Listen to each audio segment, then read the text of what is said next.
என்ன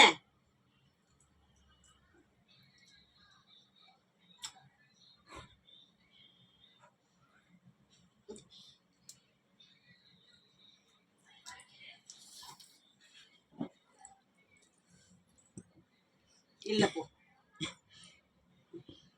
இல்ல போ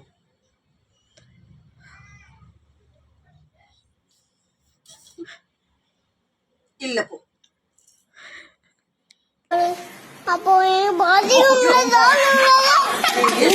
எதுக்கு அட்டகாசம் உன் மாதிரியான என் பையனை வளர்த்துனேன். என் பையன் மூவா உன் மாதிரியா வளர்த்துனேன். தூங்குறது இல்லை. பிள்ளைங்கன்னா கொஞ்சமாவது தூங்கணும். கண்ணை மூடுறது இல்லை. இப்படி அப்படியே ஆயாலாட்டம் ஆயாக்காரி மாதிரி. உங்க அம்மாலே எனக்கு பிடிக்காது. நீ வேற. இல்ல போ. இங்க நீ சாப்பிடு இல்ல போ.